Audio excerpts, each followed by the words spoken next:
J.R.R. Tolkien's genre-defining The Lord of the Rings has been translated to video games nearly 36 times. Beam Software took the first swing with the Hobbit software adventure in 1982, developing a text adventure wherein players followed Bilbo Baggins on his quest to reach the Lonely Mountain. This revolutionary experience set the stage for the next 4 decades of licensed games based on Tolkien's works, with some releases leaving more of a lasting impression than others. Middle-earth: Shadow of Mordor occupies the same upper echelon, due in large part to the groundbreaking Nemesis system whose complex inner workings turned enemy NPCs into user-specific villains. The title's 2017 sequel Shadow of War stumbled in its execution of an even more robust iteration of this signature mechanic.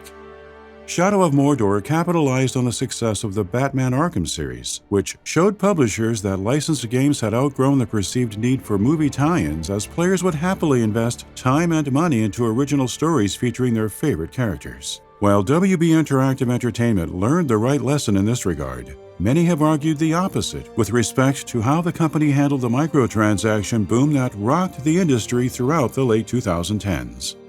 Shadow of War in particular became mired in controversy for its intrusive in-game purchasing options. Such drama severely tainted the otherwise well-made sequel. Thus, the momentum gained by Monolith Productions' award-winning efforts years prior ground to a screeching halt overnight.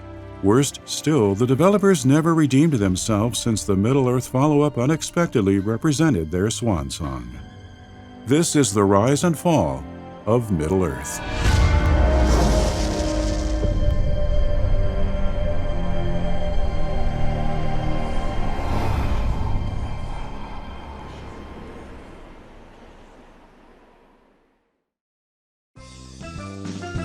Oh no!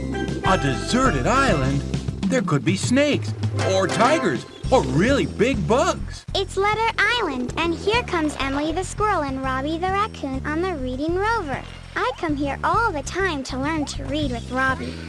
A number of Monolith Productions' founding members earned their stripes in software development at Edmark Corporation, taking part in the creation of educational software such as Millie's Math House for school-aged children. Monolith set up shop late in 1994, but would not release its first game until Blood landed on PC in 1997. The cult classic FPS marked just the start of Monolith garnering praise for implementing inventive gameplay features. Several other interactive experiences came out of the Kirkland, Washington headquartered outfit in the years that followed. Alien vs. Predator 2 and Tron 2.0 counting among 2 of the most notable. Major changes sat on the horizon when Monolith inked a deal in 2002 with Warner Bros. And Eon Entertainment, which saw the 3 companies collaborate for The Matrix Online. In January 2004, more than a year before the MMORPG's debut, Warner Bros. Doubled down on its gaming endeavors by establishing WB Interactive Entertainment and recruiting Monolith co-founder and CEO Jason Hall to lead the new division as Senior Vice President. The media conglomerate acquired the development studio during the summer of that same year, a period wherein Monolith had a pair of internal teams concurrently building the 2 first-person horror games primed to significantly raise its profile: Fear and Condemned Criminal Origins. Each title enjoyed varying degrees of critical and commercial success. The former even benefited from a second wind after Day One Studios deployed console ports for the Xbox 360 and PlayStation 3. Notably, unforeseen challenges decelerated the Fear franchise's expansion at more than one turn. The first obstacle stemming from Activision Blizzard retaining the publishing rights following its merger with the IP's former owner, Vivendi. Warner Bros. Purchased the rights in September 2008, permitting Monolith to proceed with development on a sophomore entry that arrived in stores 5 months thereafter. Despite their parent company's efforts, though, some staffers at Monolith were eager to move on and had no interest in doing so with a third Fear installment. Day One Studios led production on Fear 3 as a result, so the Washington state-based outfit's dual teams could explore fresh ideas whose widely different frameworks laid the foundations for what eventually evolved into Middle-earth: Shadow of Mordor. And here we are. This is where the magic happens. This is where Fear 3 is being made. This is the center department. These are my old digs. With Day One Studios working on the next Fear, Warner Bros. Gave Monolith Productions the opportunity to pitch new projects based on existing WB properties. Former developers told YouTube channel Did You Know Gaming That Christopher Nolan's The Dark Knight and Rocksteady Studios' Batman Arkham Asylum sparked internal interest in an adventure starring the Caped Crusader. At some point in 2009, then, one of Monolith's production teams began incubating a game codenamed Project Apollo. Instead of telling an original story like Arkham Asylum, the developers envisioned an experience set in Nolan's Dark Knight universe. However, the studio needed more than WB's seal of approval. Reportedly, Project Apollo would only see the light of day if Nolan signed off as well. The Apollo group didn't waste any time while patiently awaiting the director's response and immediately entered pre-production. It was decided early on that the hopeful movie tie-in would boast a sprawling, open-world Gotham City that players traversed in a drivable Batmobile modeled after the Tumbler. A level of verticality not present in other Batman-branded games represented another top priority. Thus, Monolith planned on littering the map with skyscrapers and tall structures for varied movement options. In terms of the moment-to-moment action, one Project Apollo artist claimed Batman would have tackled most scenarios by relying on 3 different approaches, namely stealth, melee combat, and the use of gadgets. In pursuit of these goals, the studio worked tirelessly to expand upon the proprietary Lithtech engine that powered Fear 2. It proved nothing short of a Herculean task, considering how much the scope of Project Apollo dwarfed previous Lithtech titles. Development efforts on Apollo persisted for well over a year, yet aimless direction prevented a clear vision from ever taking shape. The general structure of the experience remained somewhat vague, according to sources who spoke with Did You Know Gaming. Some ex-developers said one concept prioritized linear missions woven into a freely explorable sandbox, not unlike Insomniac Games' 2018 Spider-Man. Supposedly, the absence of a fully formed vision stemmed from uncertainty about whether Apollo would actually take place in Christopher Nolan's then-ongoing Dark Knight trilogy. Monolith had no luck getting in contact with the famed director.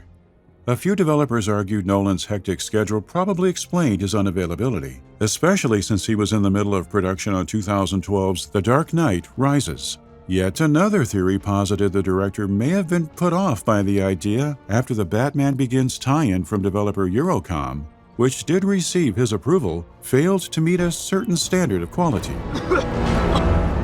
Tell me about the rabbits.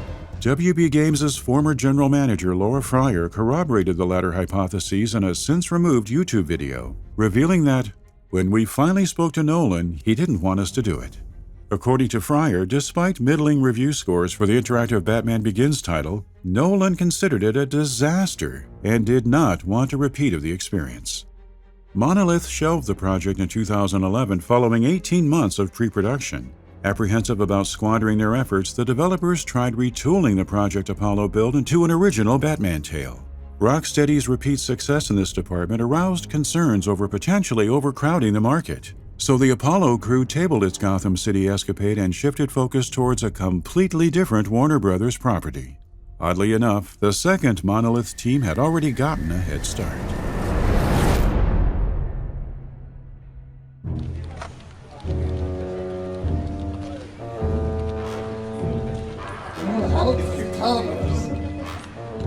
While one part of Monolith's workforce labored on Project Apollo, the other was busy with Project Hydra as early as 2010. A third-person Lord of the Rings venture meant to capitalize on the then-upcoming Hobbit films, Project Hydra promised an original plot and 2-player cooperative gameplay centered on an unlikely duo, an elven assassin and a dwarven hunter. The pair would have set off on an odyssey through Middle-earth's Mirkwood Forest with a linear story guiding every step forward. Monolith designed both with unique playstyles, the dwarf named Gorvin brandishing a hammer, while the elf's sword and bow combo proved more agility-driven. Meanwhile, the developers split the action between combat and puzzle platforming sections, and even tinkered with light role-playing elements. In 2011, WB Games executives viewed a demo of the work in progress, but the pitch didn't gain any favor, with one source telling Did You Know Gaming that higher-ups were unconvinced by Hydra's lack of a firm creative direction. Reportedly, there were also trepidations regarding the viability of a fully cooperative narrative-centric game. That Monolith had cast both lead characters as fantastical beings raised red flags too, due to hesitancy surrounding the questionable marketability of non-human heroes. Production on Project Hydra ceased in mid-2011, forcing the developers back to square one where they abandoned cooperative mechanics and the non-human protagonists. Over time, Monolith's Lord of the Rings endeavor evolved into something far grander in scope. Linearity gave way to an open-world structure, for example, but projects Apollo and Hydra left indelible marks on what came next, their pre-established technological advancements and gameplay concepts resurfacing during the making of Middle-earth: Shadow of Mordor. The bones of Apollo were particularly vital, given that its Batman Arkham-style combat was leveraged for the new game. Developers have said the Nemesis systems similarly blossomed out of Monolith's canceled Dark Knight tie-in, yet that version of the feature randomly generated Gotham City criminals. As such, it should come as no surprise that the AI behavior in Shadow of Mordor, where the player character could intimidate enemy NPCs, originated in Apollo. However, even with many of the core elements etched in stone, the production crew occasionally found itself struggling to translate Tolkien's fantastical world. In this world that you yourself have made, the complexities that exist mostly, it seems to me, outside the creatures of the world. There is an absolute evil and there is an idea of absolute good. Would you agree? Production on Shadow of Mordor began in 2011, with a few noteworthy problems rearing their head from the outset. For starters, both of Monolith's teams helmed the project as a single unit, constituting the first time that much of the studio worked together. Integrating two relatively independent entities into a cohesive whole demanded new production processes for efficiency's sake. The company had never tried its hand at third-person, open-world action games either. Plus, the developers were just learning the ins and outs of 8th-generation consoles. With this, many firsts stacked up. The Shadow of Mordor developers had their work cut out for them. Design director Michael Duplata expounded on the litany of struggles and triumphs in a post-mortem for Gama Sutra. The unfamiliar challenges Monolith encountered begat untold levels of uncertainty and insecurity. Consequently, the project's early days fell victim to overscheduling and exceedingly ambitious efforts, whereby an abundance of resources were spent on peripheral systems like side activities and so-called epic features, a number of which landed on the cutting room floor. The inclusion of climbable great beasts constitutes but one such idea that later got shelved, and it wasn't the only forcibly abandoned concept. Duplata lamented how Monolith's failure to establish good metrics for production capacity in the pre-production phase culminated in the specification of the game being overambitious. Their plans felt too wide-spanning, so once studio leadership finally had a clearer picture of how Shadow of Mordor would shape up in the end, big and painful cuts proved inevitable. An overestimation of production capacity caused what the design director labeled a double dip of pain. Firstly, extensive work went into building features that were ultimately jettisoned. Developers, in turn, spent more time and effort than anticipated on crafting fresh content because something had to fill the space previously occupied by climbable great beasts, and so on.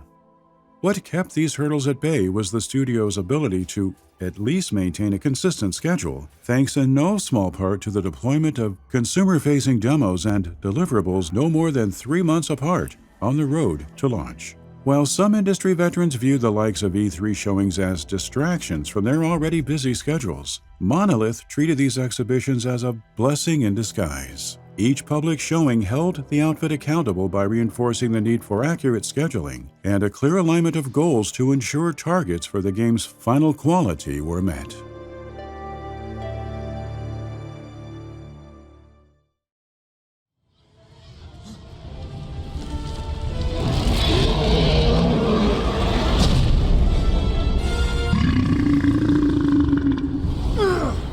Most games set in the Tolkien universe have either retold tales from The Lord of the Rings and The Hobbit, or carved out side stories that run parallel to iconic events in the books and films.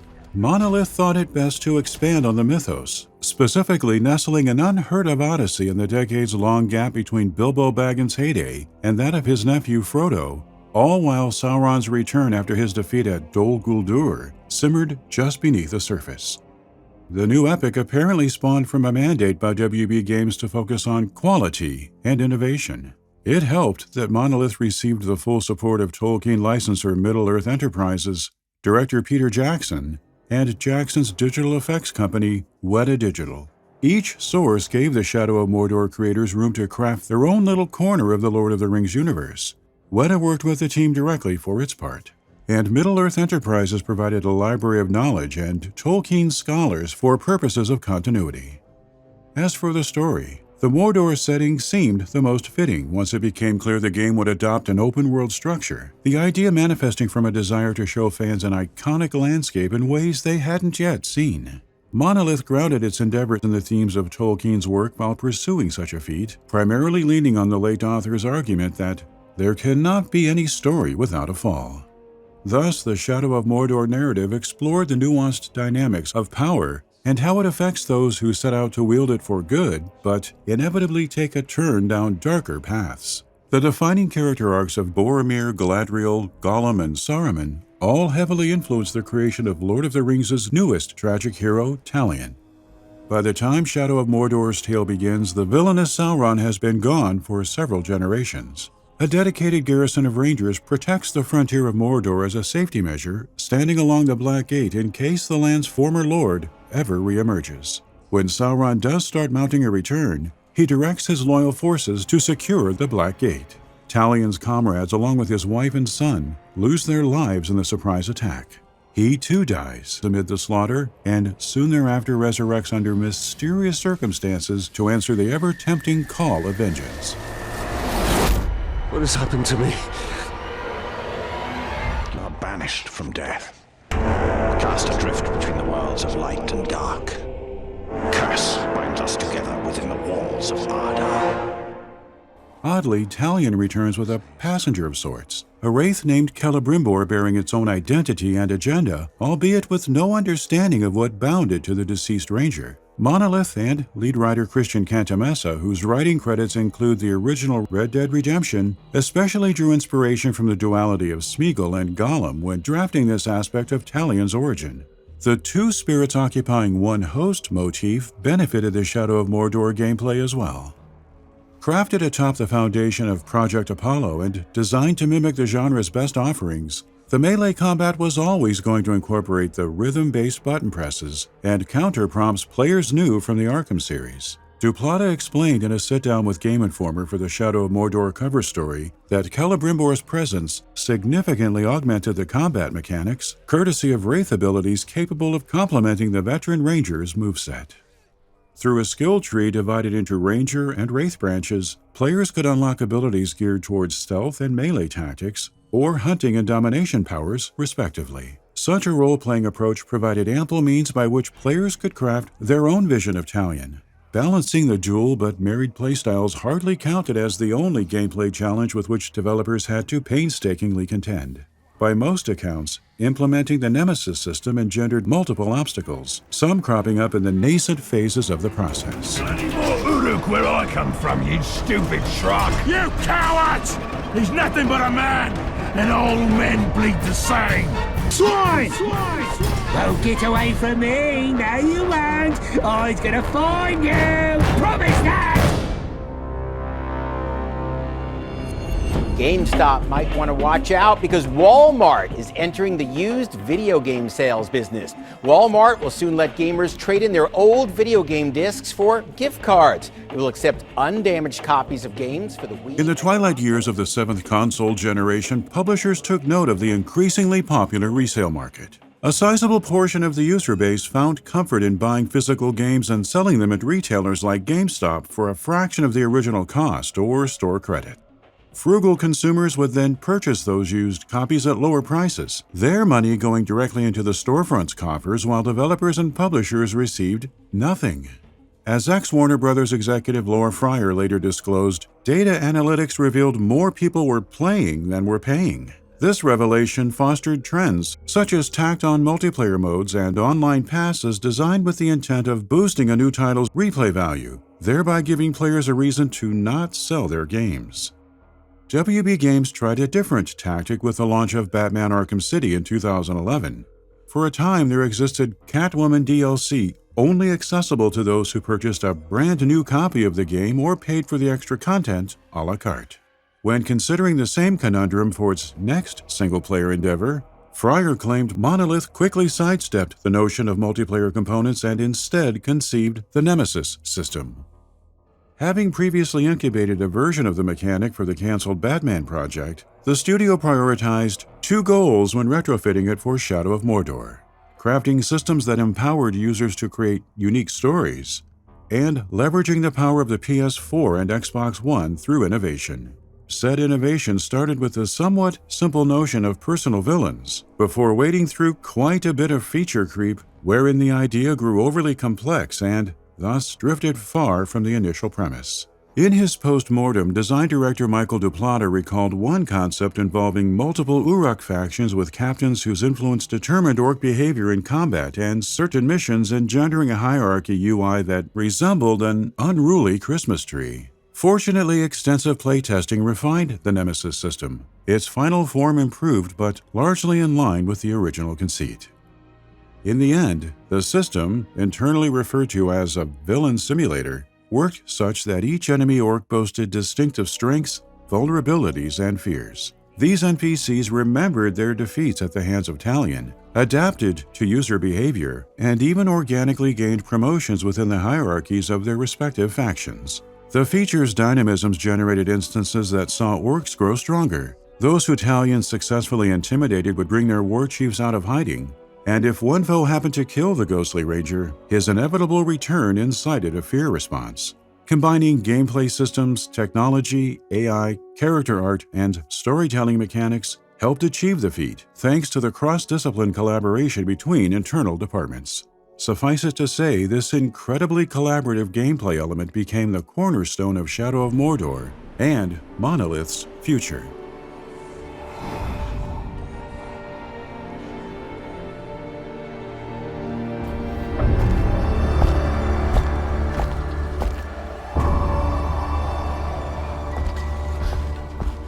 WB Games and Monolith Productions unveiled Middle-earth Shadow of Mordor in November 2013, the first few details outlining an original dark story of retribution. The press release described the protagonist as a deceased ranger resurrected with wraith abilities and a thirst for vengeance.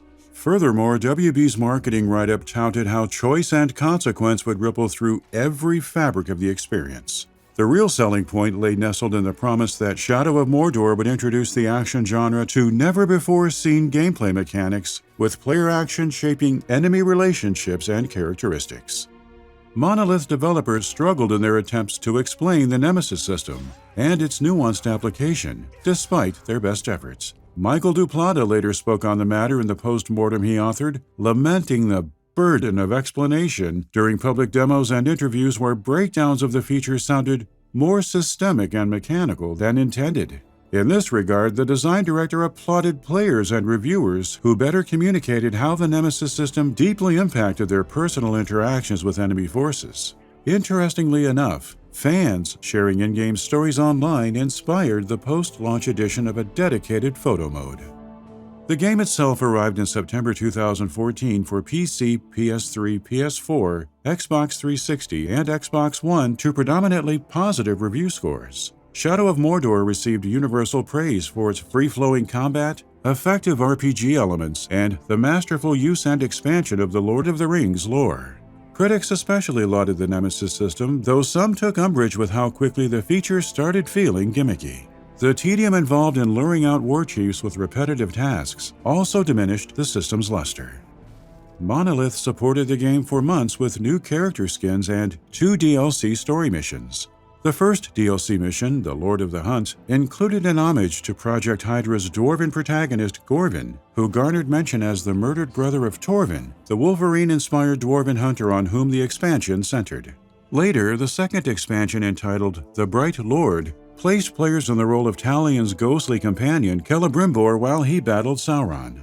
WB Games eventually bundled both story packs and more into a Game of the Year edition that gave the celebrated action title another pop on the sales charts. To the chagrin of fans, the sequel would not be owed the same reverence as its predecessor.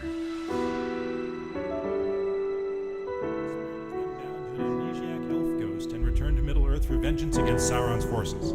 It's a story that doesn't make total sense for hardcore Tolkien scholars, but it is well acted. The incomplete storytelling, combined with a series of tepid final encounters, unfortunately softens the impact of the game's conclusion. Some might not find the game very difficult. The Uruks can be pretty oblivious at times, failing to notice you stealth slaughtering their entire garrison, or missing opportunities to strike because you're performing a special attack. Anyone who's mastered the counter system... Every critique leveled against Middle-earth Shadow of Mordor was taken to heart. Speaking with The Verge in March 2017, Michael DePlata, who'd assumed the role of Monolith's Vice President of Creative between games, freely acknowledged the limitations that held back the first title's overall scope. So named to avoid the insufficient tacking on of a number, Shadow of War represented a chance to fully realize the big blockbuster version of the developer's ideas, which DePlata likened to James Cameron going from Terminator to Terminator 2 Judgment Day. These blockbuster-level aspirations were best exemplified in the improvements planned for the Nemesis system. More in-depth Nemesis mechanics necessitated larger-scale battles, too. To this end, Monolith set its sights on evoking the epic scale on display in the Lord of the Rings films, specifically Return of the King. The studio accordingly crafted a narrative that could support its new ambitions, the main premise revolving around Talion and Celebrimbor building an army capable of defending the realm. Set in the 60-year period between The Hobbit and The Lord of the Rings, the Middle-earth series provided its creators ample wiggle room to explore uncharted territory in Tolkien's world.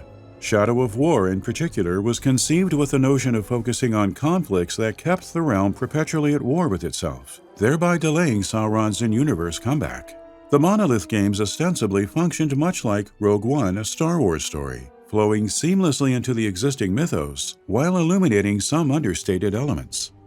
For its part in the narrative, Shadow of War would see Talion wield a new ring of power forged by Celebrimbor to confront Sauron and his Nazgul, or Black Riders, in a monumental battle for Middle-earth. Monolith recognized that a contingent of Tolkien purists would potentially view the fashioning of another ring as blasphemous, but firmly believed compromises were imperative in certain instances to serve Talion's story. In a post-launch interview, DePlata told VentureBeat, people should think of the Monolith projects as adaptations that honor the intention, spirit, and themes of the novels, but adapts them to fit within a slightly different timeline. The delicate balance of conveying intentionality and specific themes raised its own internal concerns during production on Shadow of War. DePlata expressed dismay at how fans misinterpreted Talion and Celebrimbor's violent behavior as senseless hack and slash, effectively missing the emphasis on the dangers of the pair's misuse of power. Feeling as though they'd failed at communicating their intentions before, Shadow of War developers made a concerted effort to coherently and consistently relay the motifs surrounding death, undeath, domination, and Sauron's goals. More closely marrying the Nemesis system to the main story helped bridge that gap. Come in, come in. I've been looking for a way to brighten up this room, and I think your guts will do the job perfectly. The only thing that will decorate this room is your blood. In conceptualizing an expanded version of Shadow of Mordor's villain-oriented feature, Monolith Productions knew it wanted to position the conquest of Mordor as the player's primary goal within an all-new Nemesis system. The next adventure for Talion was then crafted around that notion, with the team hoping the system would no longer feel detached from the rest of the experience. This line of thinking begat the creation of a different class of reactive NPCs called followers, orcs for Talion to recruit for his cause. WB Games and Monolith repeatedly stated throughout Shadow of War's marketing that orcish allies opened the door for new stories about betrayal, loyalty, and revenge. The sequel additionally overhauled the trademark system by introducing Nemesis fortresses that served as control points Talion must attack for an opportunity to stake claim over a specific region of the map. Upon achieving victory, Talion could install an overlord of his choosing and, in turn, alter the environment in which the conquered stronghold resided. So not only would no two players share the same enemies and allies, they'd also have unique, personalized worlds. One widespread criticism lobbed at Shadow of Mordor highlighted the repetitiveness of Nemesis encounters. The studio spent an exhaustive amount of time and effort combating the issue by implementing handcrafted elements into the system's procedurally generated functions. During a discussion with Game Informer, lead designer of systems Chris Hoagie attributed the handcrafted feel of Shadow of War's Nemesis scenarios to a curation process, whereby developers analyzed the procedurally generated content and removed parts that didn't work as well as their counterparts. Hoagie noted that from there, the developers took the best situations and identified an in-game moment that best fit that particular mold. For instance, an allied NPC betraying Talion because of their lust for power would manifest as the perfect orc candidate to ambush the ranger while complaining about feeling held back. The designer added that those on the outside looking in typically viewed procedural generation as sticking things together, yet Monolith's approach involved taking bits of glory and throwing them in as highlights.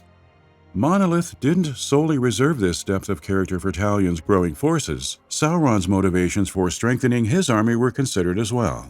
Said considerations culminated in the developer imagining a new subspecies of trolls known as Ologhai, advanced creatures bred by the Dark Lord to serve as soldiers, guards, and even overlords in some cases.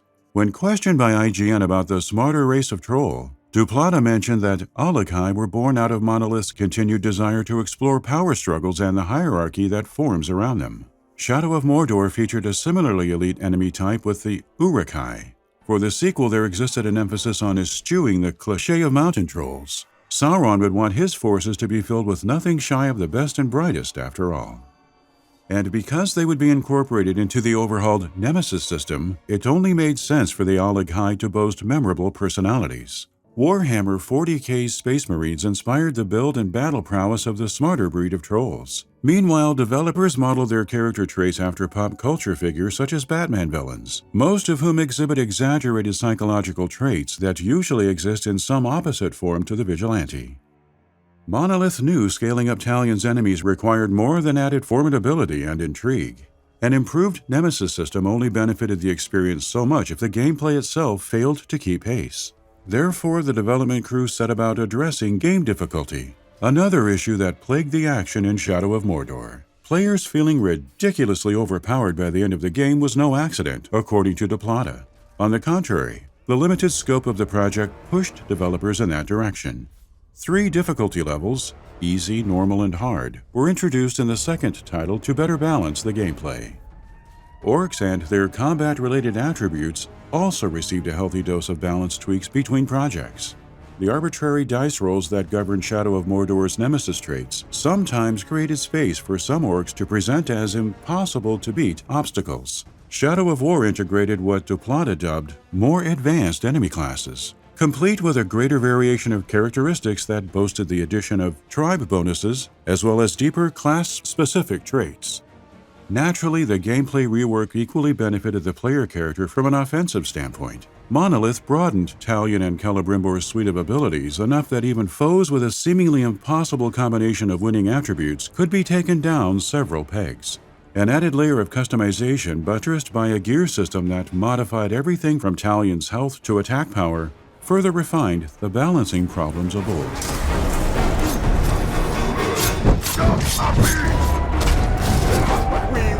Die under his rule. We do not serve the Dark Lord. We will stand forth on the battlefield and take this land for our own. You fight for Mordor. You fight for the Bright Lord.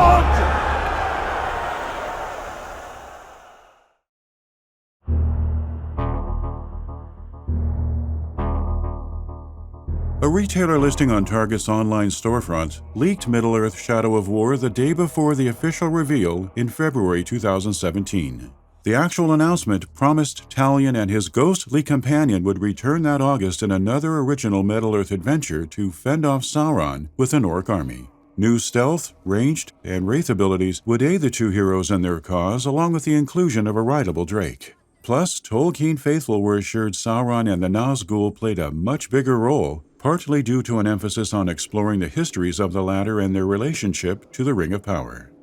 WB and Monolith postponed Shadow of War's August 2017 launch date to October, citing a need for more time to deliver the highest quality experience. Though the title released on PC, PlayStation 4, and Xbox One as intended that fall, it did so amidst a quagmire of confusion. For one, controversial dual endings raised questions about the nature of the game's true conclusion. The main story drew to a close in traditional fashion, However, a second ending lay hidden behind endgame content named Shadow Wars, which tasked players with defending their fortresses from invaders across 20 grindy siege stages. Michael Duplata addressed the criticism during a post-mortem conversation with VentureBeat, explaining that Monolith hadn't envisioned the post-Shadow Wars scene as the true conclusion, and instead considered it a bonus ending, comparable to the end credit sequences in superhero films. That fans only achieved the Nightfall Protocol ending in Batman Arkham Knight after finding all 243 Riddler trophies constituted another reference point. The Shadow of War developer contended that since so few people actually play games that extensively, the bonus ending angle felt right. A patch deployed in July 2018 revamped the endgame offering by streamlining the extra story content into an epilogue that was much less tedious to complete. On top of conceding to complaints about the narrative, this specific change additionally helped resolve the microtransaction controversy deeply woven into the fabric of the otherwise well-received Lord of the Rings game. The uproar concerning Shadow of War's microtransactions initially made the rounds in August 2017, when WB Games revealed an in-game store packed with bundles, loot chests, war chests, and XP boosts. Loot chests provided gear items like armor, and war chests contained orc allies, all of varying rarity. Meanwhile, XP boosts offered a quicker way to level up Talion. The first details noted these items would be purchasable with either Mirian or gold, the former constituting currency obtained through gameplay. On the other hand, the gold used for unlocking higher tier chests required real-world money purchases, though hitting certain milestones and partaking in community challenges awarded the premium currency in incremental amounts. To mitigate the inevitable community unrest, WB Games assured fans they could earn everything worth gold by engaging with the experience at no extra cost. The publisher's blog post on the matter stated in part, "No gold purchases are necessary to enjoy the complete game experience." Design director Bob Roberts issued reassurances weeks ahead of launch while speaking with Eurogamer at EGX 2017, insisting loot box integration had no adverse influence on game design.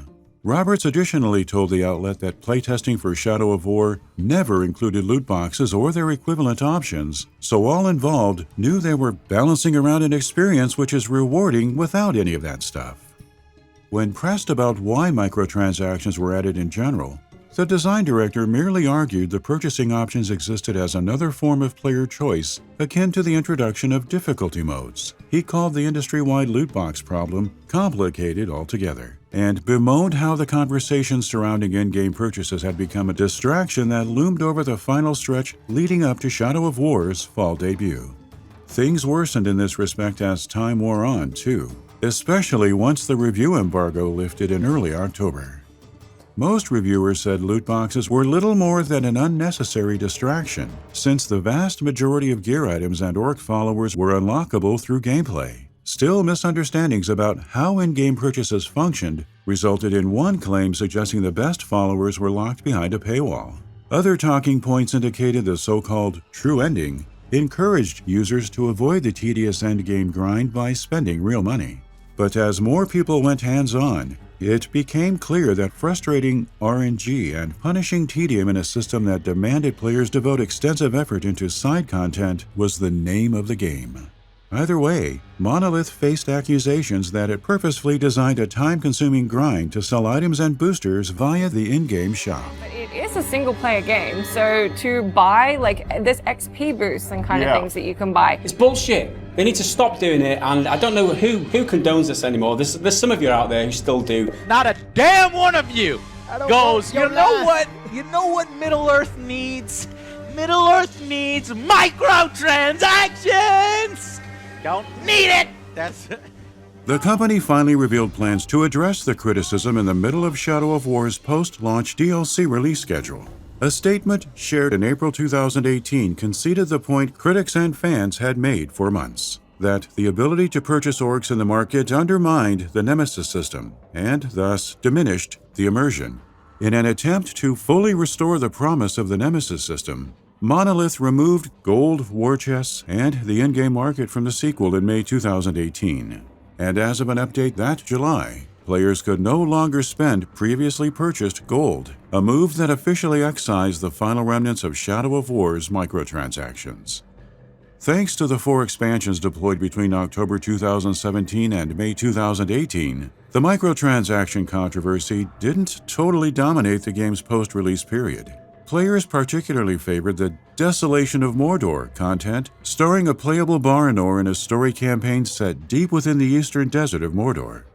Like the Game of the Year edition for Shadow of Mordor, the follow-up entry hit stores again with a definitive edition packing all DLC in one bundle. The loot box drama may have stained Shadow of War's reputation such that it became synonymous with the discussion about microtransactions at large. Yet, the title still enjoyed commercial highs, having sold a reported 3 million copies in its first year alone. Such an achievement seemingly did nothing to bolster Monolith's desire to revisit Middle-earth. In an appearance on the Kinda Funny Gamescast in February 2025, Bloomberg journalist Jason Schreier claimed the studio started pursuing a new endeavor beyond the Tolkien IP after shipping Shadow of War. Codenamed Legacy, the mystery project allegedly explored procedural narrative ideas based on the Nemesis system and remained in the works for roughly 3 years. Warner Brothers erred on the side of avoiding new IP, however, preferring that its subsidiaries focus on producing interactive experiences for existing WB-owned properties. After years of stringing the studio along with meetings that went nowhere, WB Brass pulled the plug on Legacy in the spring of 2021. Monolith's entire leadership group and several junior employees departed shortly thereafter, many joining forces with Electronic Arts to open Cliffhanger Games, the crew behind the Black Panther title announced in 2023. The staffers left behind at Monolith were forced to manage the sudden status quo shift, all while rebuilding the team and taking on their next licensed undertaking. Despite only existing in the earliest stages of pre-production, the Shadow of Mordor developer unveiled Wonder Woman during the 2021 Game Awards, presumably to attract talent the studio sorely needed. Similar to Legacy, the action game starring the DC superhero underwent a grueling iterative process to no avail. Years of mismanagement within WB's gaming division led to the February 2025 closure of Monolith Productions and the cancellation of Wonder Woman. Monolith's short-lived, albeit beloved, Middle-earth series suffered tragedy of a different kind. In spite of a penchant for chasing trends that marred the second installment, the franchise had a good run and seemingly ended on the developer's terms. Corporate indecision and too many false starts irreparably harmed Monolith in the long run. Yet the harm to Middle-earth drifts beyond the adventures of Talion and Celebrimbor. The franchise's game-changing Nemesis system rejuvenated an age-old genre, then lost at least some of its shine once loot boxes were haphazardly thrown into the mix. Subsequent attempts by Monolith to redeem and elevate the signature mechanic fell apart. Worst still, in February 2021, Warner Brothers secured the patent for the Nemesis system following multiple rejections, preventing other developers from recreating the feature unless they pay licensing fees to the Shadow of Mordor publisher. Pundits and game enthusiasts alike have lambasted the patent as a selfish act that stifles progress across the industry at large. And without Monolith Productions around to iterate on its own creation, many have lost faith in the Nemesis system resurfacing in any meaningful capacity before WB's hold on the patent lapses. Perhaps J.R.R. Tolkien's adage proves true outside the confines of storytelling. Perhaps there truly cannot be a story without a fall.